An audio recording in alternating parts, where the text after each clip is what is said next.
designed to be clear about how you feel. So that another person... But what if it's not kind?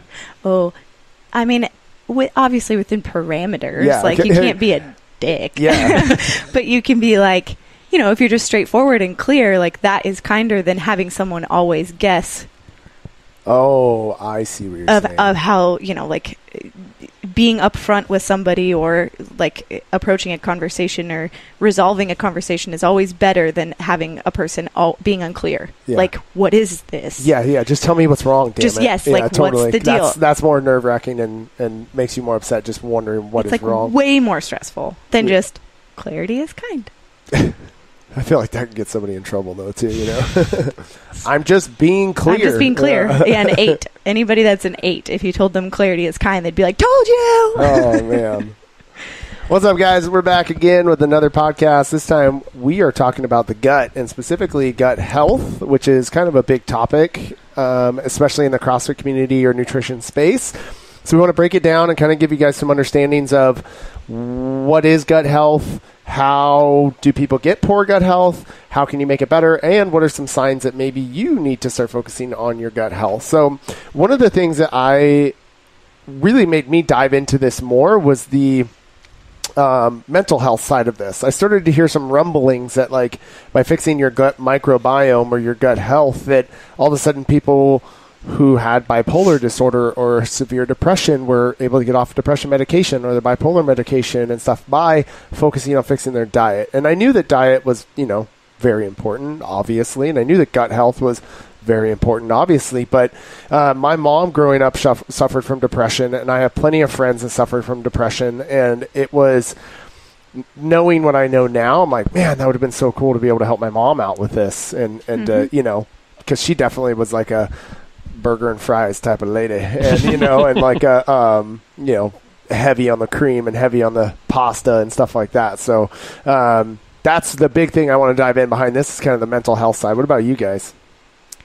I have a love relationship with gut health. I think a love. I think it is, and it's really cool to see that it's like becoming more mainstream now. Like it was pretty taboo some years ago, especially like in the medical space, and the fact that there are now medical doctors who are talking about this kind of thing, like, is super cool to me. Yeah. So it's totally on the rise. It's trending, if you will. Totally. In the supplement industry. Totally. Yeah. And it makes sense. Like, that's awesome. I support that 100%. And so I think it's also what I kind of want to focus on or add to the conversation is that it's not a one-size-fit-all kind of thing. Like, there are trillions of bacteria in our digestive tract, and my bacteria is different than Brett's, and Brett's is different than Wes's, and we could have different problems, and they can be solved differently. Mm-hmm. So I think just talking about, like, how you can't go from point A to point Z without kind of getting some things in check before you,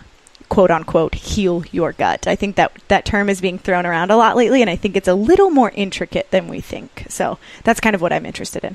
Cool. I also like the idea that it's called the second brain for a reason. I mean, our gut is basically connected to our brain through the vagus nerve. But I've also liked the idea, like Matt, kind of building on what Nat was talking about, like some very simple things we can do. I mean, you don't have to go to a very extreme ways of fixing your gut. There's little things we can do that can also benefit more things than just your gut. Right. You know, stress, eating slowly, taking your time, just kind of decompressing a little bit, giving yourself a kind of a break. Various things can just kind of help and heal the gut in this way. Yeah, getting back a little bit to, like, when we're eating food. Yeah. Right. Versus we're eating food and working and doing other things at the same time. Like, that's huge for sure. Awesome, you guys. So I think kicking this off, what we should probably do is just talk a little bit about really what is gut health. And when somebody says, like, hey, you need to get your gut into better shape, like, what does that mean? And, you know, how can we start that process? And it starts with the gut microbiome. So basically what we're looking at is your teeter-totter of good bacteria in your gut versus bad bacteria in your gut, and making sure that we have enough of both where they're able to live off of each other, right? And so you have good bacteria in your gut, which is the probiotics, right? Or the probiotics and the prebiotics. And so you're looking at basically getting enough of the probiotics, which are the living organisms, correct? So those are living organisms that are hanging out inside your gut. And then versus the prebiotics, which are the indigestible fibers that are sitting in your gut that are fermenting. And the probiotics will feed on the prebiotics and create really healthy gut microbiome, right? And so there's certain foods that we can, obviously take in to get those, good pre and probiotics. But it's really looking at the fact that our microbiome or our gut makes up 70% of our immune system. And so our immune system is what fights off disease and virus and infection and that kind of stuff. And when our gut health is not very good, we're looking at operating with 30% of our immune system. It's like you got 30% in the fight. That's not a good thing. We want to get 100% in the fight, obviously. So focusing on getting in good pre and probiotic types of foods, focusing on like kind of what Brett was talking about, like, slowing down your eating and stuff, and diving into more of like the understanding that like it's not as simple as we may think, like Natalie was talking about, like that everybody's a little bit different when it comes to fixing their gut, and not just starting with, okay, great, I'm going to, go grab a prebiotic or a probiotic, supplement and start taking this stuff and it should fix everything. So maybe Natalie, we can kind of start there with like giving people the idea of like, where am I at now and what would be the next step? And we can maybe go like sedentary people, lightly active people, CrossFitters, like that kind of stuff. Yeah, I think the basis, I look into functional medicine and naturopaths a lot, just for my own health. And I've battled a little bit with, like, I'm sure if you know me, you know that I battled with this, but I had like a full body hive going on a little bit last year, and it seems to come back on and off. And I've kind of like, it's been of interest to me to look at my gut like a lot. So it's become, I feel like most people who are interested in the gut and pay a lot of attention to it have had experiences with things like that. Like most of the people I listen to podcast wise and doctors, like they've all had like an amoeba or some sort of like big problem, or they've battled SIBO or things like that in their gut, and they've been forced to like get really they're super interested in it, right? It's like if you get injured and you learn how to recover from that injury, you become an expert in that field. And so I feel like that's what kind of happens with people in their gut too, which is cool because you get a lot of feedback. But with that being said, I can't self-diagnose myself with an amoeba, even though Dr. X, Y, and Z has had an amoeba. And so I think, bringing it back to what Wes said, there are a lot of things that are affected and that you can notice by a gut that's out of whack. Things like mental health and autoimmune problems, skin conditions, even heart problems. They're even finding links between your gut and like your ocular nerve and things like that. So we notice that these things are off. And then with that being said, if I am a sedentary person who doesn't work out and who's eating a highly processed diet, adding in a probiotic, one that probably is super expensive and I bought at the store, it's great quality, isn't necessarily going to penetrate my gut wall, if that makes sense. Like, I need to first try to dial in the basics, which is what we focus on a lot, or personally I focus on a lot with my clients, is there's always a step one, and it's consistency in getting whole foods and those kinds of things, because from that point we can build on that and get a little bit more intricate as we go, especially if people come to me with endocrine disorders or inflammation issues or things like that. So someone who is sedentary, not working out, has high stress, their first step is going to be something like reducing stress, finding ways to get outside. They're finding links between just being in nature versus being on your phone, and how that actually affects your gut. 100%. And the actual bacteria that is in your gut. And so just taking like an hour stroll in nature has a profound without effect. Your phone. Yeah, without your phone. And strangely enough, there's a lot of studies on your phone specifically, technology, and your gut, which is really cool. So finding things like that to just reduce stress would be something that person could start with. And then moving from there, trying to eliminate processed foods and find yourself eating whole foods, things like that. Then you can kind of dive into a little bit more of the like pre and probiotic foods and elimination diet. Okay, now that I'm eating whole foods, what foods can I take out that would be maybe causing some inflammation, or that my gut can't process, or I'm not getting the nutrient from those things, or they're actually harming my gut, things like that. And then you can start, once you've you've moved through that, there are like way more serious things you can do. And I've been listening a little bit too. He's local, so I'm local-ish. I'm kind of interested in what he's doing. His name's Dr. Michael Rousseau. He's in Walnut Creek. I would love to see him, but these doctors are like unreal. Like it costs like $400 for an initial like 20-minute phone call. Like because they're not accepting insurance. That's why. Right. And like that's okay. Like there are functional medicine doctors and naturopaths over the hill that are, you know, a little bit more affordable, but these big name doctors, like you've got to have like a great case study for them to take you on. Yeah. So one of the things he preaches, and he has a book called Healthy Gut, Healthy You.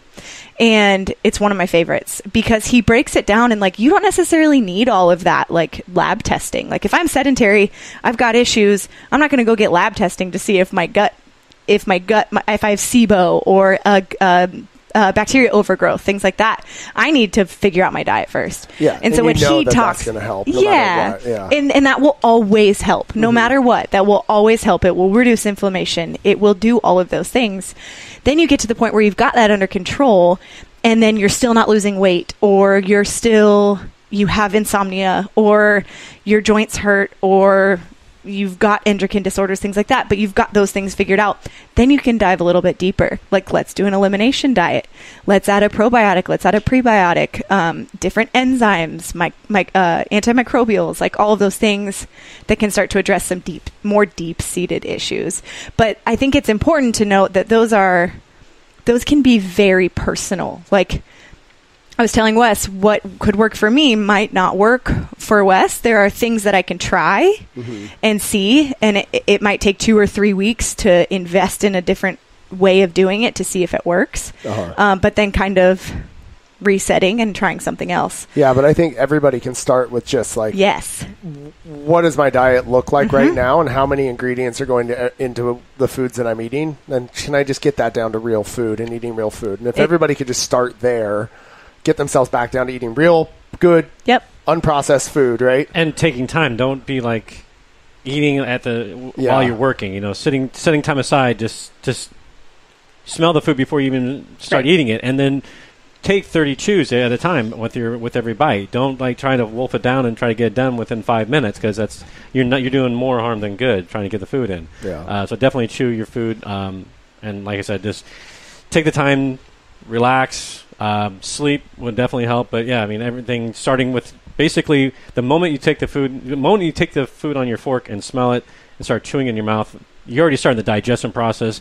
The more you chew, the more you can help your digestion and help your gut that way. The different enzymes that are released in your mouth and your saliva, go in the stomach and all that. So yeah. Yeah, don't they even say that it's even earlier than that? It's like when the thought of food actually comes in your head that can start a chemical reaction to get enzyme moving in your stomach, right? So that's why it's like we've been having people come up to us all the time now during this nutrition challenge that we're doing, going, hey, can I eat this packaged food? It's only one ingredient inside of this packaged food, you know what I mean? And I'm like, you can eat that food if you go make it yourself.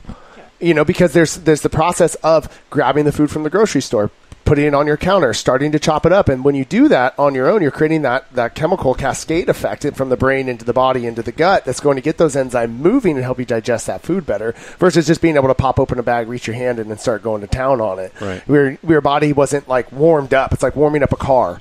You know, like you may not feel the effects of warming up the car and the performance right away when you're in that car, but that car will go for 10 years longer.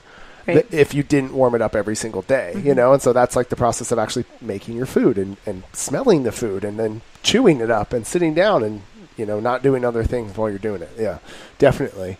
So let's dive in a little bit, like how the signs of maybe, hey, it's time to start thinking about this stuff. If you have these things going on, you know, you should start thinking about maybe getting yourself down to really good ingredient foods and then building upon the stuff we'll talk about more in a little bit. But what are some signs, you guys, or Brett, what are some signs that somebody might have to show that they, you know, it's time to start working on their gut? Upset stomach would be an easy one to look at. If your stomach's always upset, your gut is kind of telling you that it's not happy, you know, gurgling all the time.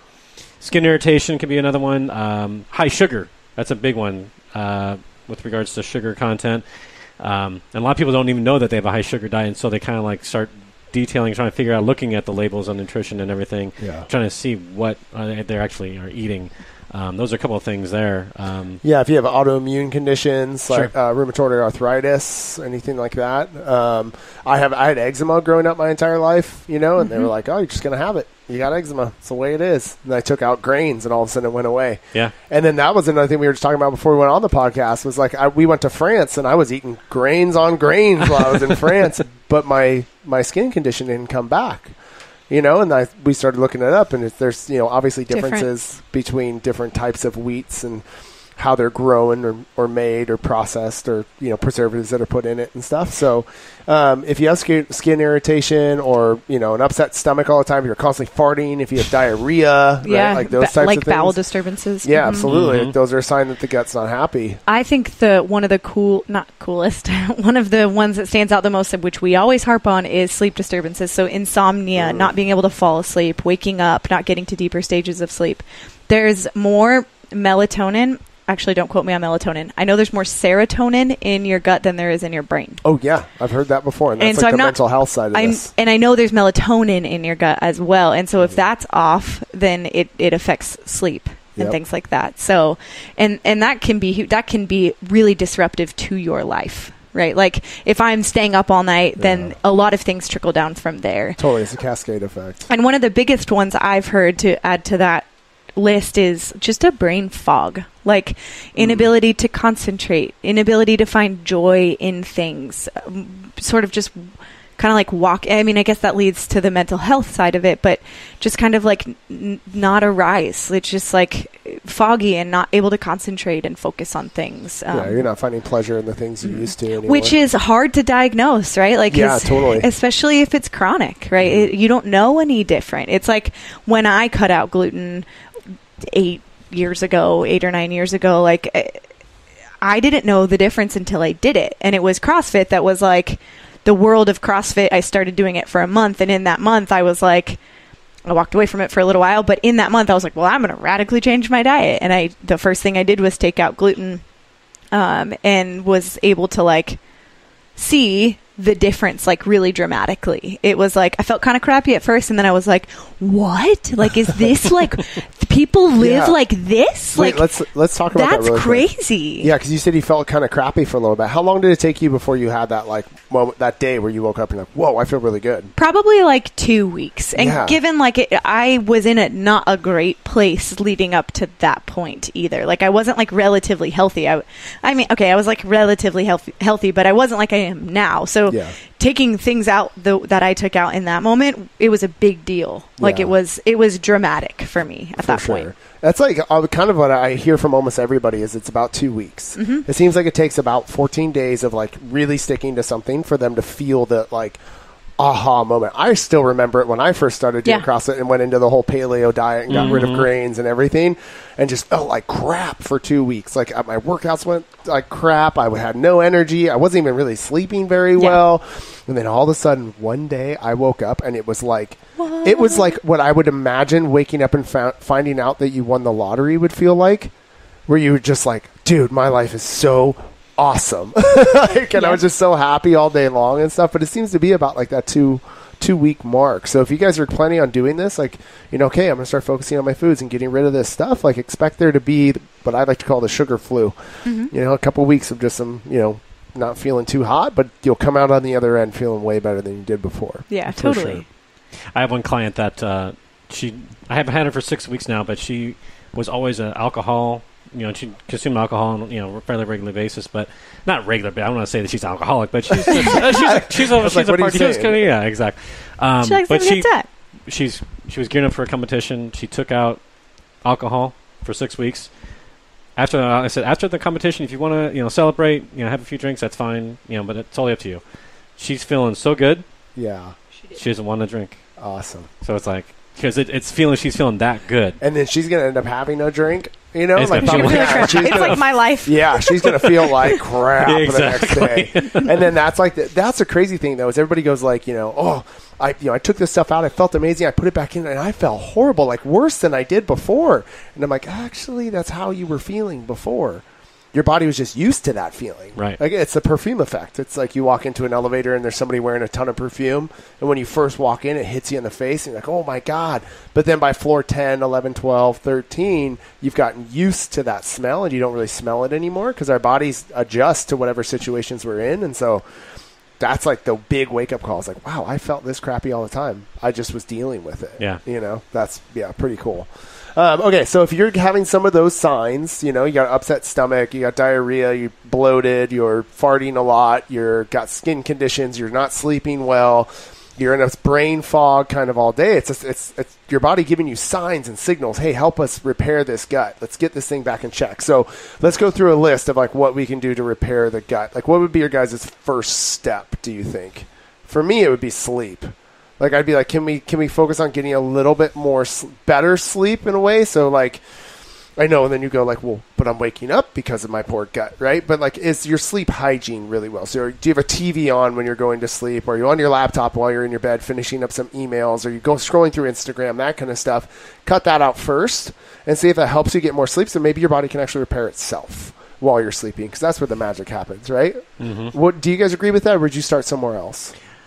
I might actually start with trying to reduce stress. Because if there's some stress in your life that it could be impacting sleep. So I would say trying to reduce the amount of any kind of stress that you have. That's a great point, yeah. And then that can then lead to getting better sleep, which will help your stress and everything else. So, do you guys have some ideas of like how can people reduce stress in their lives? Besides quitting your job or, breaking up with your boyfriend or whatever it may be. Could be anything with regards to getting doing like some stretch routines, like a ROMWOD type of thing. Like you said, turning off the television. What do you have? I know you had your arm nature. Up. There you go. Yeah. Look up, you guys. Go to YouTube and look up forest, like in the forest washing. It's a old Japanese tradition where they believe that if you go out in the forest and you're out there regularly enough, it'll wash your body of the stress. It'll wash away the feelings of, stress that you may have. Preach. And the University of Tokyo, I believe, or I can't remember exactly the name of the university, but there's a guy who is doing scientific studies on it so that he can show the link between like, no, this is not just woo-woo stuff. It really like real. Is making you better, and so I think that's great. Get out in nature. The last couple of weeks, I've been going surfing on Fridays. So I've been thanks able. For the invite. I don't. Purposefully. I purposefully not invited people. I wanted to go by myself and be alone. Sure. And I can't tell you how much better it's made me feel. Mm-hmm. Like just happier. Just being in the water and I'm watching the sun come up over the mountain, and I mean, like the waves have been horrible. I've gotten like 2 kind of good waves, and it was like, but it was just the greatest time ever. So yeah, Get out in nature, put the phone down for sure. I think there's just ways to fill up your cup because we're constantly pouring it out all the time and finding those ways. I think I do that with my clients a lot, is like, this is happening and this is happening and this is happening. And it's like, okay, my only task for you this week is to find something that you can do to get you better, like to invest in yourself. It's the release valve on that bucket. So finding what that is for you, like if you like to be pampered or get a massage or get your nails done or something like that, like that's totally cool too. Mm-hmm. I like to be outside. I like to be in nature, things like that. So that could work for me, but finding ways to stop like being hunched over and looking at your phone all the time and find ways to like really soak in some good vitamin. Totally. Yeah, I think comes down to even taking a step back from there, like knowing yourself and what is going to recharge your batteries, or totally. With the bucket analogy, like the release valve on the bucket, like let some of that stress out. Mm-hmm. I'm a big introvert, so I need my alone time. Like I need time every week by myself where I'm alone. It's what recharges my batteries. Megan's an extrovert. She needs time with family and friends and stuff like that to recharge her batteries. I think knowing yourself and knowing what is going to make you feel better is important too. Yeah. Sure.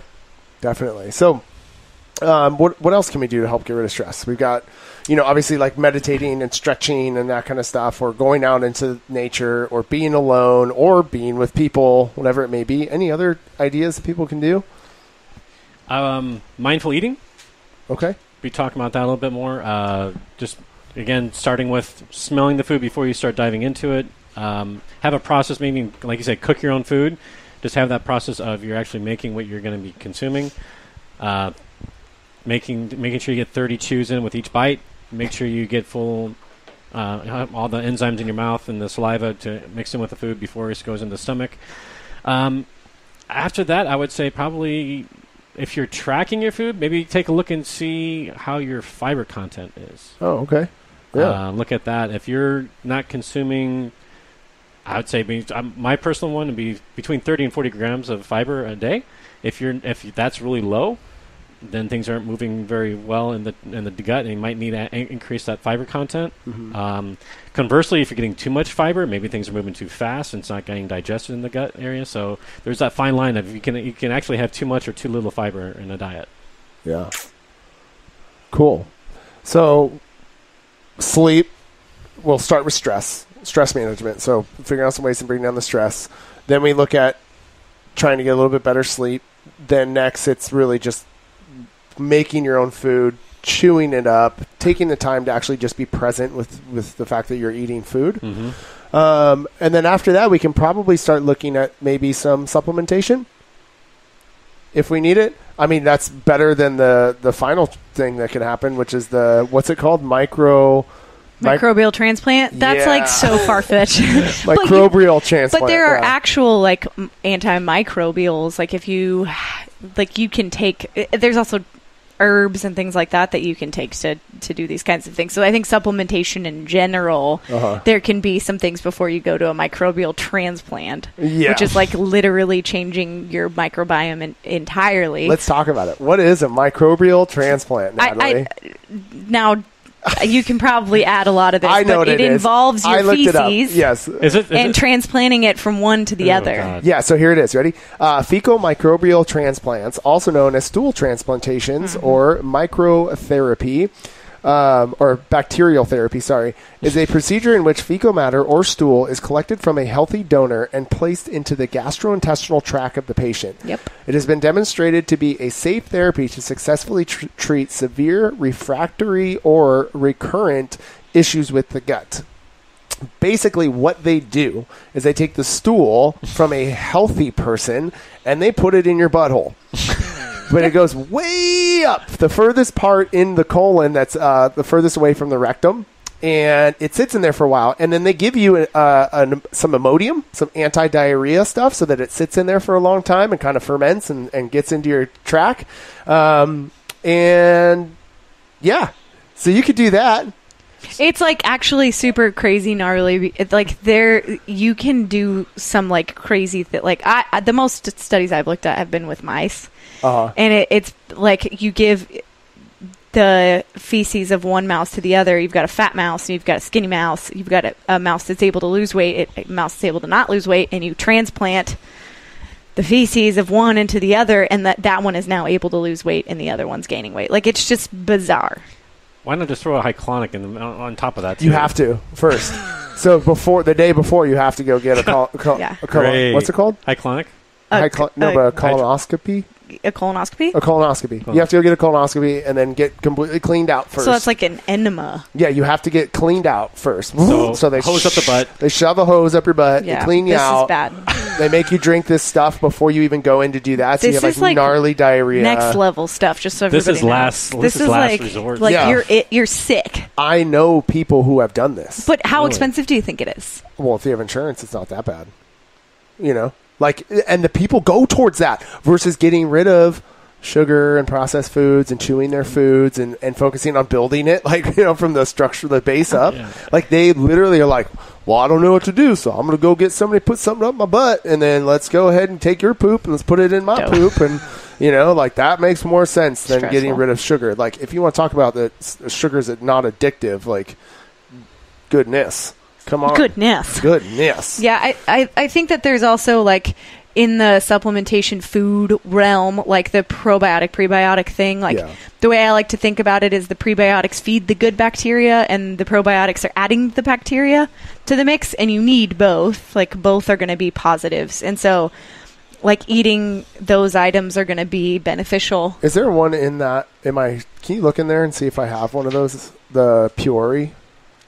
She's looking into no, that's not it. She's looking into my locker to see the Puree makes a good pre and probiotic. Oh, the symbiotic thing. Yeah, the symbiotic. That's pretty good.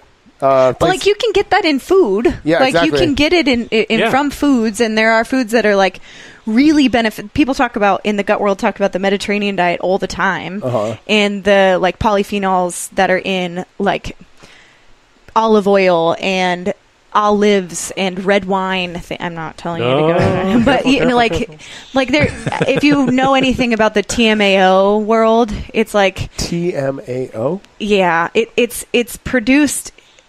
Don't quote me. I am not a doctor. It's like that's important for us to say. Yeah. Let's take this moment to say we are not doctors, and we are not giving you advice from a doctor. We are telling you just research that we've looked up. Yep. Yeah, it just in the heart health realm, like the gut heart health, that they're linking TMAO to, like which is created in your gut, and they're linking that to heart problems. Oh, okay. And so that's where the meat conversation comes into mix. It's like, you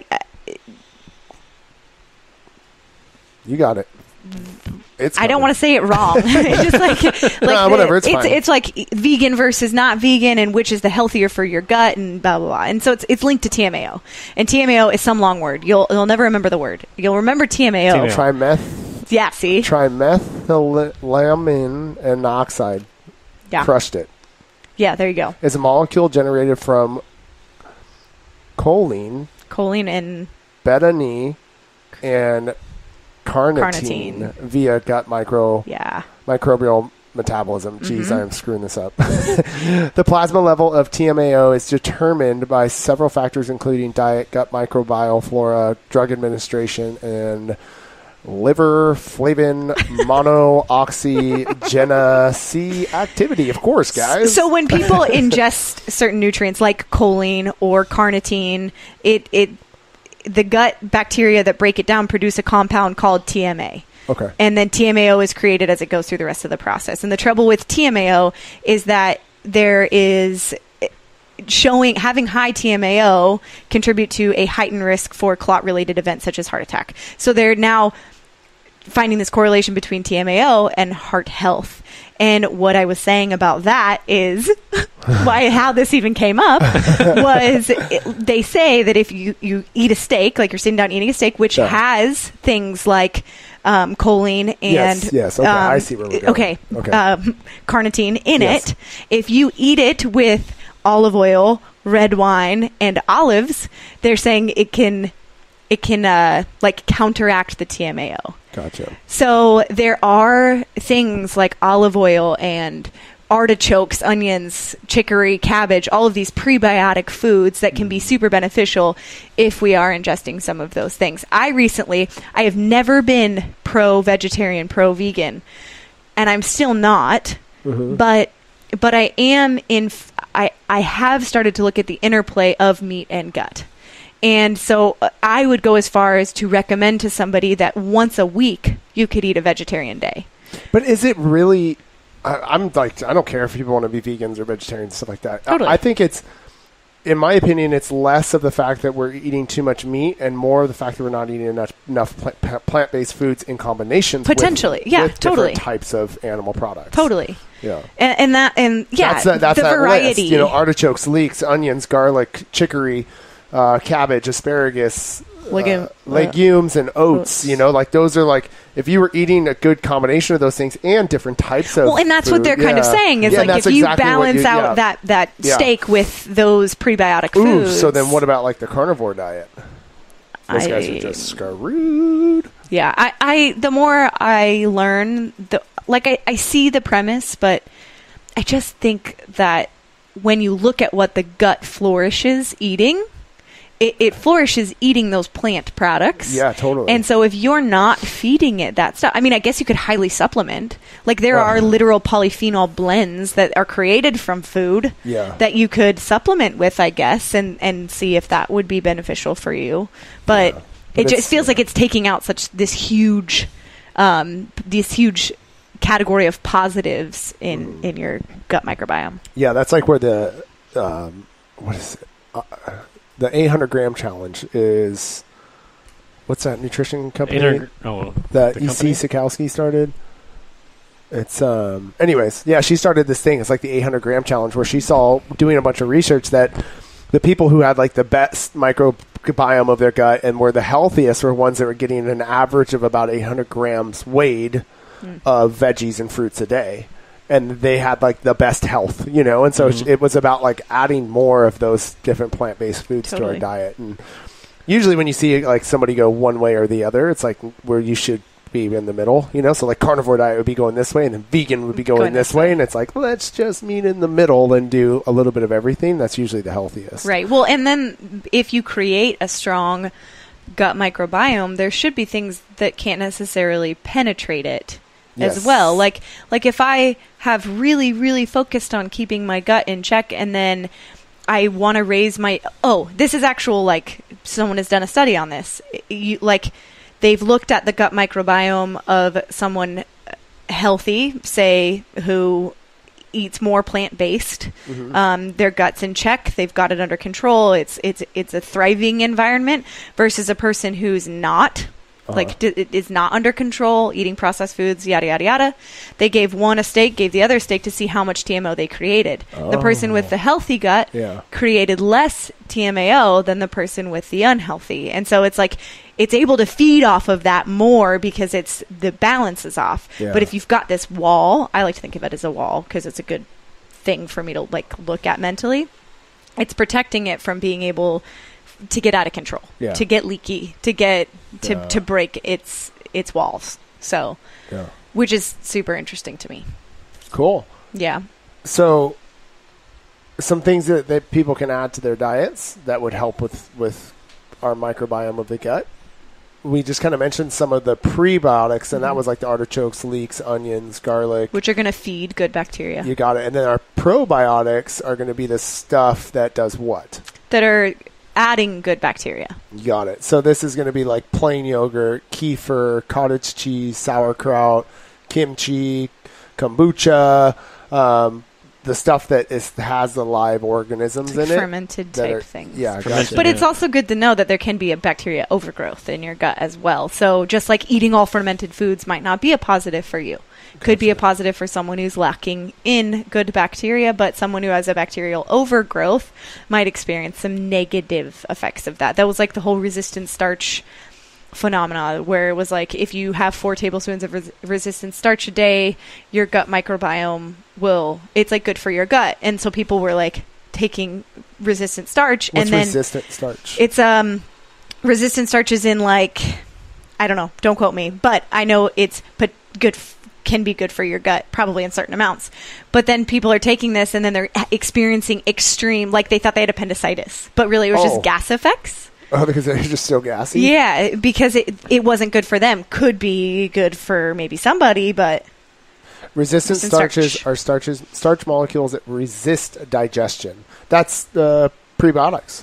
Yeah. I think that there's resistant starches in a lot of in some of those foods. Yeah, they're indigestible, right? So they just sit in the gut, and then over time they feed. Yeah. Okay. Cool. Sweet. Let's kind of go backwards and start over again really quick. So, if you are finding symptoms of like upset stomach, you have a high sugar diet, you start tracking it, you have unhealthy weight changes, you have diarrhea, you have gas, you're in this brain fog all day long, you're waking up and...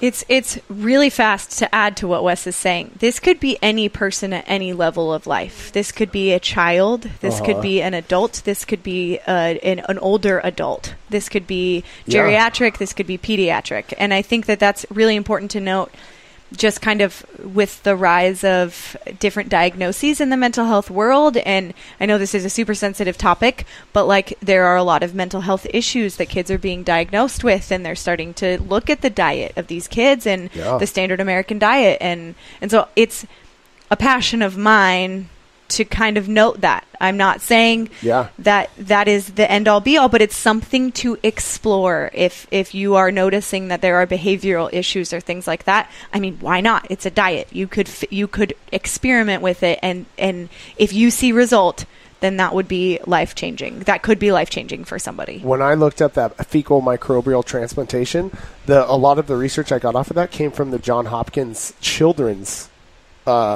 studies. Yep. And they were talking about doing these in kids under 10 years old. Yep.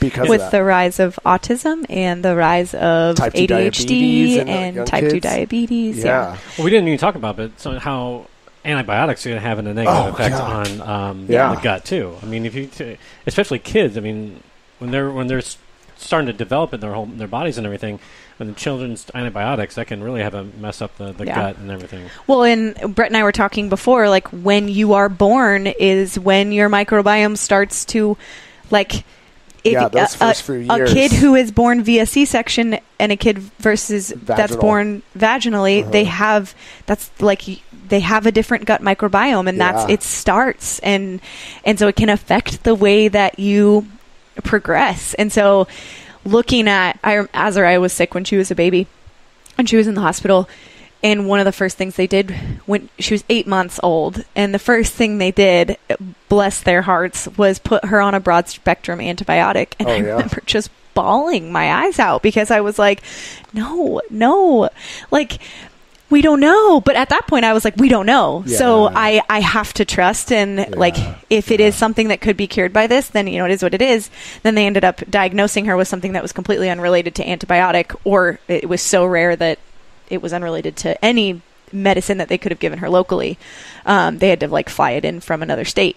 And so it was just, I knew what it could do to that biome and that her immune system and how she could grow and thrive. Yeah. And so it was like a huge thing of mine. Like, people always think I'm neurotic with Azariah, but I am totally neurotic about Azariah because I care about her so much. And she was given a high dose of antibiotic when she was a baby. And so I'm very serious about what she eats, and she's lucky she eats grain on occasion, like they're like I am. It's of very high interest to me to make sure that her immune system is thriving. And keep your kids out of the drive-through lines. Yeah. Like it's your job as a parent to make sure that your kid is healthy. And that is huge when you're, I mean, it's cool every once in a while, every once in a while, like, hey, we're going to have some cake, we're going to have some ice cream, we're going to have, like whatever, that's fine. But like when you see kids like going to schools with, chicken nuggets and,